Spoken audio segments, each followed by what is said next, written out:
President Joe Biden has said he is unsure whether Israel's Prime Minister Benjamin Netanyahu is holding off on agreeing a Gaza ceasefire deal in order to influence next month's U.S. election.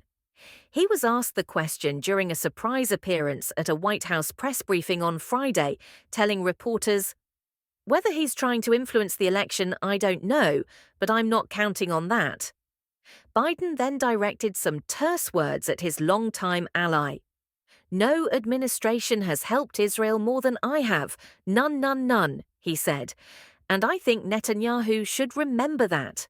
Some Democrats have voiced concern that Netanyahu is ignoring the U.S. president's calls to negotiate a ceasefire and hostage release deal in order to harm the party's chances in November. Earlier this week, Democratic Senator Chris Murphy told CNN, "I don't think you have to be a hopeless cynic to read some of Israel's actions, some of Prime Minister Netanyahu's actions as connected to the American election.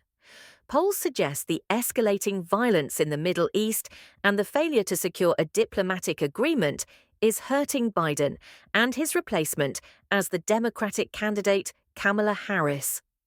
The president's approval rating among Arab Americans has plummeted over the past year, largely due to anger at U.S. support for Israel's military campaign, and this could damage the party's prospects in November. Biden has been pushing for a diplomatic agreement between Israel and Hamas for months, and has indicated several times that one is close. A deal before the election would be a major boost for the president and the Democratic Party, but appears increasingly unlikely. While the Biden administration has mostly criticized Hamas for failing to reach an agreement, the president has also expressed increasing public frustration with Netanyahu, who he recently said was not doing enough to strike a deal.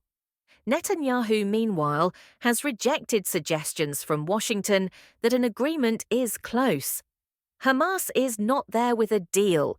There's not a deal in the making, unfortunately," the Israeli Prime Minister said earlier this month, just hours after a U.S. official said it was 90% complete. The increasingly fractious relationship between Biden and Netanyahu, who have known one another for decades, contrasts with the friendly relationship the Israeli leader had with former President Donald Trump, the current Republican nominee. Israel, meanwhile, has continued strikes on Gaza and pushed ahead with a ground invasion in southern Lebanon. It has also vowed to respond to an Iranian ballistic missile attack this week. At his appearance at Friday's press briefing, which came as a shock to reporters in the room as it was his first since becoming president 4 years ago, Biden responded to concern that Israel could strike Iranian oil fields in retaliation. "The Israelis have not concluded what they are going to do in terms of a strike," he said. "If I were in their shoes, I'd be thinking about other alternatives than striking oil fields." Biden caused oil prices to rise on Thursday when he said the U.S. was discussing with Israel the possibility of strikes on Iran's oil infrastructure. Subscribe to our channel for more updates.